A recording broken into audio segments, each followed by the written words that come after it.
विभीषण की सम्मति के अनुसार रामचंद्र जी ने लक्ष्मण जी को आज्ञा दी कि वे अपने पराक्रम का परिचय देकर मेघनाद का वध करें।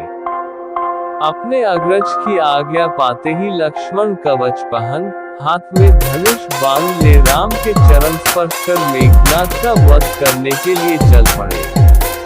लक्ष्मण के पीछे पीछे विभीषण, सुग्रीव, हनुमान, जाम्बवंत तथा वानरों की विशाल सेना चली।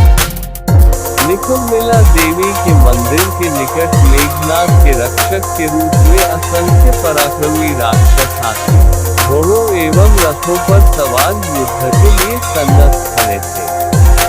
लक्ष्मण को सेना सहित आते देख उन्होंने भयंकर हुंकार किया।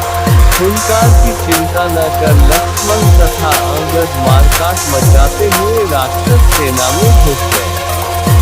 शेष वानर सेना ने भी उनका अनुसरण किया और वृक्षों, पत्थरों तथा शिलाओं की मार से राक्षसों का विनाश करने लगे।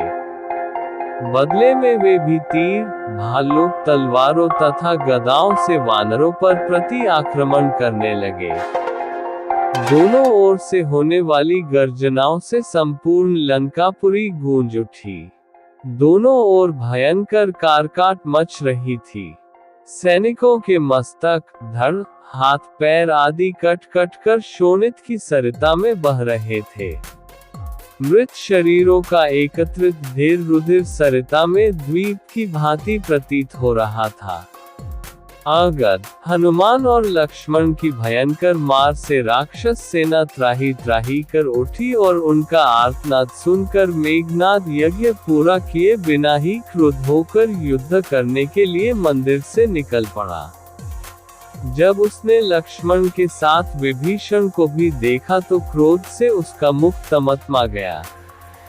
वह भ्रकुटी चढ़ाकर उससे बोला, हे राक्षस कुलकलंक, तुम परम तेजस्वी पुलस्त्य वंश पर कलंक हो, जिसने अपने सहोदर भाई के साथ विश्वासघात करके शत्रु का साथ दिया है। राम न तो हमारे वंश का है, न हमारा मित्र है और न कोई धर्मपरायण व्यक्ति ही है। फिर तुम उसका साथ क्यों दे रहे हो? यह मत भूलो कि अपना अपना होता है और पराया पराया ही होता है। धिक्कार है तुम्हारी बुद्धि पर, जो तुम स्वयं दास बनकर संपूर्ण राक्षस जाति को एक विदेशी का दास बनाने के उद्यत हो गए। तुम याद रखना कि राम कभी तुम्हारा सगा नहीं बनेगा। वो ये कर कर तुम्हें मरवा देगा कि जो अपने सगे भाई का नहीं हुआ, वह हमारा क्या होगा। मेघनाद के कठोर वचन सुनकर विभीषण ने उत्तर दिया, हे दुर्बुद्धे, तुझे प्रलाप करते समय ये भी ध्यान नहीं रहा कि मैं तेरे पिता का भ्राता हूँ। इसलिए तुझे मेरे साथ सम्मानपूर्वक वार्तालाप करना चाहिए। स्मरण रख, राक्षस कुल में जन्म लेकर भी मैं क्रूर व्यक्तियों की संगति से सदा बचता रहा हूँ। मैंने तुम्हारे पिता को भी उचित सम्मति दी थी, परंतु उसे मानना तो एक ओर, उन्होंने भरी सभा में मेरा घोर अपमान किया। तुम लोग नीतिवान होने का दम करके भी इस साधारण सी बात को भूल गए कि पराई स्त्री का हरण करना, पराया धन बलात् लेना और मित्र पर विश्वास न करना, तीनों ही विनाश के कारण बनते हैं। ये तीनों दुर्गुण तेरे पिता में आ गए हैं, इसलिए अब राक्षस वंश का नाश होने जा रहा है। विभीषण के इन शब्दों ने मेघनाद की क्रोधाग्नि और भी भड़का दिया और वह क्रोधित होकर अपने तीक्ष्ण बाणों से वानरों का संहार करने लगा। ये देख लक्ष्मण के क्रोध का पारावार न रहा। उन्होंने मेघनाद को ललकार कर उसके रथ को अपने बाणों से आच्छादित कर दिया। मेघनाद ने इन बाणों को काटकर अनेक बाण एक साथ छोड़े। दोनों में से कोई किसी से पीछे नहीं रहना चाहता था। वे गरज गरज कर रणन्मत सिंहों की भांति युद्ध कर रहे थे। मेघनाद की गति जब मंद पड़ने लगी तो वानर सेना ने उत्साहित होकर लक्ष्मण का जयघोष किया। इससे मेघनाद को बहुत क्रोध आया। उसने एक साथ असंख्य बाण छोड़कर वानर सेना को पीछे धकेल दिया।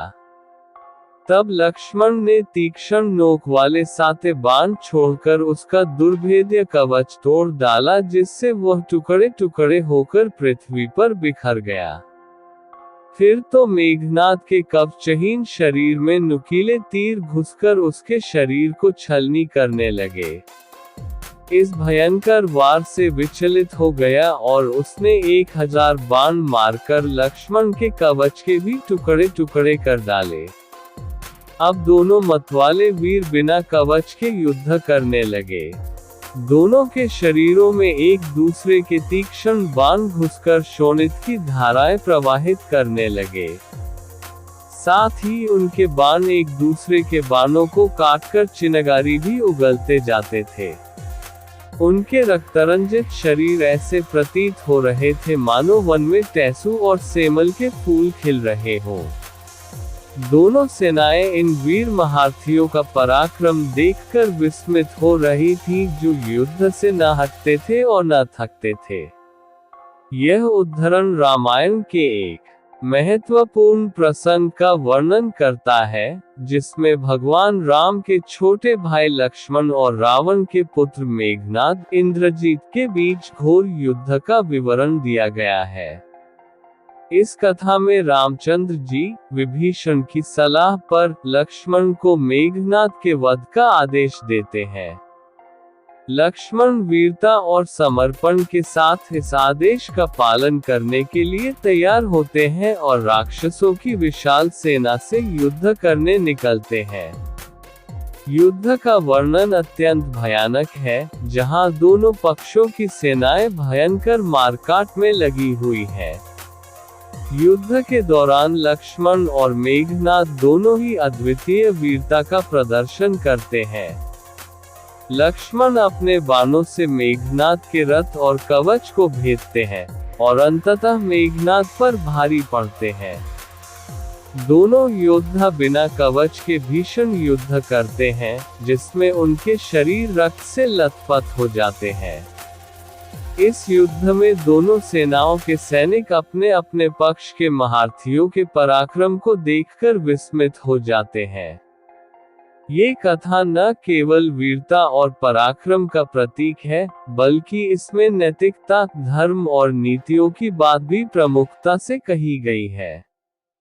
विभीषण द्वारा मेघनाद को दी गई सीख, जो पराई स्त्री का हरण, पराया धन बलात् लेना और मित्र पर विश्वास न करने के 3 प्रमुख दुर्गुणों की ओर इशारा करती है, राक्षसों के विनाश का कारण बताती है। इस कथा से ये भी स्पष्ट होता है कि सत्य और धर्म का साथ देने वाले अंततः विजयी होते हैं, चाहे उनके सामने कितनी भी बड़ी चुनौतियां क्यों न हो।